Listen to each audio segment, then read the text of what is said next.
Hi, I'm Zack Groff, a pastoral intern here at Woodruff Road Presbyterian Church. And what I've been doing in these videvotions the last few times is going through a short series on John 14:6, where Jesus says to the disciples, "I am the way, the truth, and the life. No one comes to the Father except through me." This is our third devotion, and so I'll be looking at Jesus claiming to be the truth. What does this mean? Truth is at a premium right now. In fact, if you look up anything on the internet, you have to fact check it, whether it's from a newscaster or a journalist, a politician, a college professor, even a seminary professor or some other ministry leader. You ought to fact check anything that you find on the internet. And so when Jesus says, "I am the truth," we should take heed. This is extremely important to us who live in a culture that is characterized by being proudly post-truth or something like that. So what does it mean to believe, confess, and yes, even proclaim that Jesus Christ is the truth? Let's look at 4 general considerations today. First, consider what you were and what I was apart from Christ. We were lost, adrift on a sea of dangerous errors, lies, and deceits and self-deception.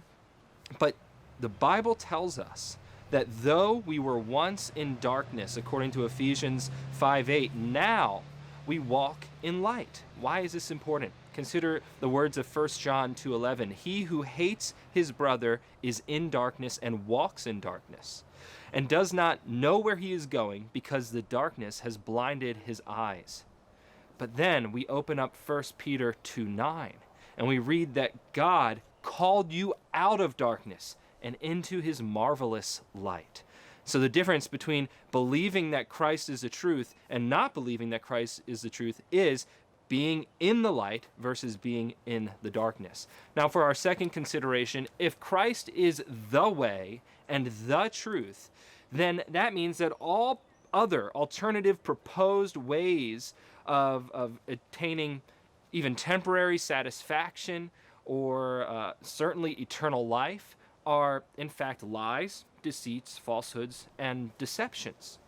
See, Jesus Christ alone is the truth which satisfies the longings of the human soul. And he alone leads us into communion with God that is eternal life. Third, Jesus Christ is the truth both in himself and in relation to us. Put simply, Jesus Christ is truth both objectively and subjectively. Just last night, while working on a term paper for Dr. Morales' class, I ran across this quotation from Gerhardus Voss, which I think is very telling and speaks directly to what I was planning to hit on today in this videvotion. Voss says, "Jesus speaks as one who is sovereign in the sphere of truth, because he is king in the realm of realities to which the truth belongs." And finally, fourth, Jesus is not merely true, but he is the truth. You see, no matter how educated we are, no matter how long we've been a Christian, no matter how sanctified we are or how well informed we are, even in the truest of men, there is a mixture both of truth and error, of knowledge and ignorance. But Jesus Christ is no mere man. He is the truest man, for he is God.